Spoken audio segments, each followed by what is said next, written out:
अच्छा, आज हम एक्सरसाइज 1 पे ही एक नया क्वेश्चन अटेम्प्ट करेंगे। क्या लिखा है? If tan theta is equal to n tan phi, if tan theta is equal to n tan phi, ठीक, and sin theta is equal to m sin phi, तो prove that cos square theta is equal to m square minus 1 divided by n square minus 1, ठीक।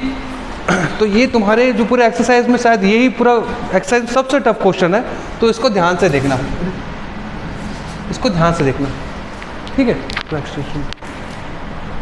तो देखो हम क्या करेंगे, यहाँ पर देखो यहाँ tan फाई दिया हुआ है और जो हमारा सोल्यूशन दिया हुआ जिसको हमको प्रूफ करना है उसमें क्या लिखा है? cos स्क्वायर लिखा है, ठीक। तो हम क्या करेंगे, tan फाई को tan थीटा के फॉर्म में चेंज कर लेंगे। तो tan फाई इक्वल टू क्या होगा? tan थीटा बाय n, ठीक है। इसका रेसिप्रोकल कर लेंगे, रेसिप्रोकल मतलब इसको उल्टा कर देंगे, जैसे 1/tan phi is equal to n/tan theta. अब ये क्यों करें हम लोग को इसको यूटिलाइज है, हमको इसको डायरेक्ट नहीं कर सकते, इसका फॉर्मूला है एक, उसके हिसाब से हम लोग सॉल्व करने के लिए हमने इसको यूज़ किया, ठीक है। तो 1/tan फाई क्या होगा? cot phi is equal to n/tan theta, ठीक है। ये हमको cot फाई की वैल्यू मिल गई। अब सेकेंडरी इसके लिए वही करेंगे, ठीक। तो क्या हो जाएगा? sin phi is equal to sin theta by m, इसका भी रेसिप्रोकल करेंगे तो 1/sin phi is equal to m/sin theta, ठीक। ये किसकी वैल्यू होती है? ये होती है कॉसेक की वैल्यू, ठीक, कॉसेक फाई और m/sin थीटा, ठीक। ये जो दो वैल्यू हमने निकाला, ये हमने इसलिए निकाला कि हमारे पास एक ऐसा फॉर्मूला है जिसमें कॉसेक और कॉट दोनों लिंक करते हैं और उसी के हिसाब से हमको सॉल्व करना है। तो इसको सॉल्व करने के लिए हमको पहले दोनों की वैल्यू निकालनी पड़ेगी, उसके बाद इस वैल्यू को उठा के हमारे फॉर्मूला के हिसाब से उसमें रखना पड़ेगा, ठीक है। अब देखते हैं, अब मैं इसको रफ करता हूँ, सिर्फ वैल्यू को हम लोग रखें।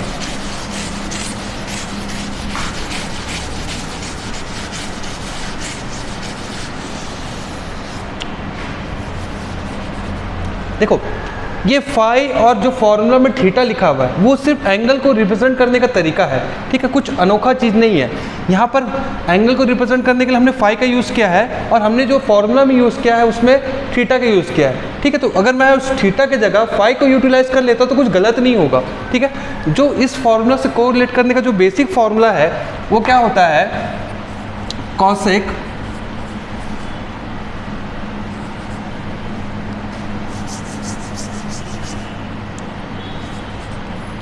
Cot square plus 1 is equal to cosec square, ठीक है, ये होता है। बट ये फॉर्मूला हमको थीटा में ज़रूरत नहीं है, इस फॉर्मूला की ज़रूरत है हमको फाई में।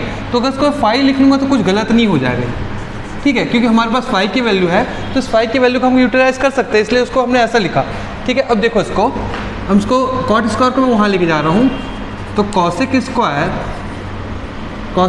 Phi minus cot square phi is equal to 1, ठीक है। ये यहाँ गया तो ये इसके इक्वल हो गया, ये हम जानते हैं, ठीक।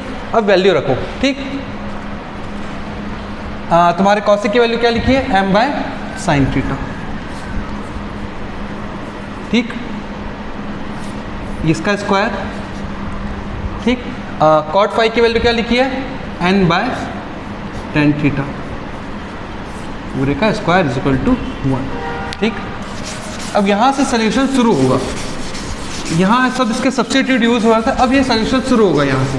अब देखो, ठीक, अब क्या ब्रैकेट ओपन करेंगे तो m square divided by sin square theta, ठीक, is equal to n square tan square theta is equal to 1, ठीक। अब देखो tan स्क्वायर थीटा को मैं लिख सकता हूँ sin square theta divided bye cos square theta, ठीक। अब देखो जब यहाँ पर मैं इस फॉर्म में इसको लिखूंगा, ठीक, जब मैं इसको देखो मैं इसको यहाँ किनारे में सॉल्व कर रहा हूँ, उसको समझ लेना, ठीक है। n स्क्वायर में कैसे लिखूंगा? sin square theta cos square theta, ठीक है, हम लोग एक फॉर्मूला यूज़ करते हैं A/B/C/D, तो हम उसका उल्टा कर लेते हैं। कैसे कर लेते हैं, n स्क्वायर क्या हो जाएगा और cos square theta by sine square theta. ठीक, ये हम करते हैं। ठीक, तो देखो अब इस सीधे मैं इस चीज़ को यहाँ ले जाके लिखूँगा, m square by sine square theta minus cos square theta divided by, sorry यहाँ n स्क्वायर है, n square by sine square theta is equal to 1। ठीक है, अब दोनों के डिनोमिनेटर बराबर है, तो ये क्या हो जाएगा, साइन स्क्वायर थीटा, ठीक, और m square minus n square cos square theta.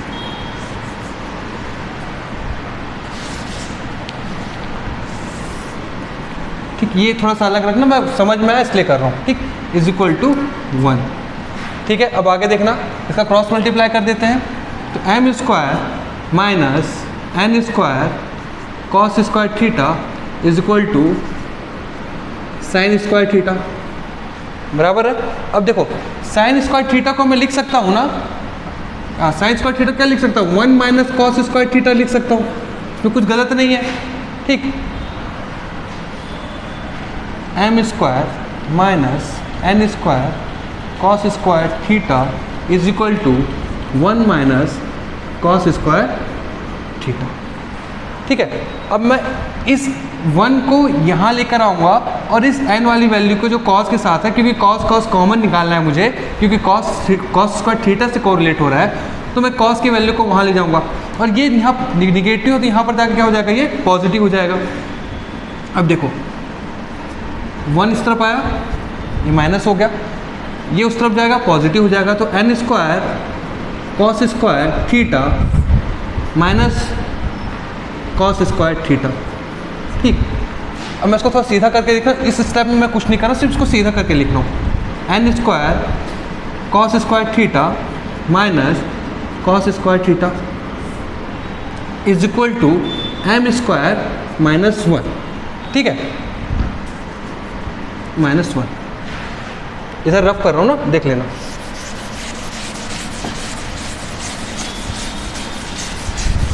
ठीक है, अब देखो मैं यहाँ से cos स्क्वायर कॉमन निकाल सकता हूँ। ठीक है, जब मैं यहाँ से cos स्क्वायर कॉमन निकालूंगा तो क्या बचेगा, cos square theta n square minus 1 is equal to m square minus 1। ठीक, अब देखो मुझे cos स्क्वायर थीटा की वैल्यू निकालनी है, तो देख लें यहाँ पर cos square theta is equal to m square minus 1 divided by n square minus 1। ठीक, ये हमारा प्रूफ हो गया। ठीक है, इसमें ज़्यादा कुछ नहीं था, बस हमने जो शुरू का जो किया है वो थोड़ा ट्रिकी है, तो उस बात को तुमको समझना पड़ेगा कि हमारे पास कौन सा फॉर्मूला प्रेजेंट है और उसके हिसाब से हमको कोई यूज़ करना है। ठीक है, तो इसको देख लेना।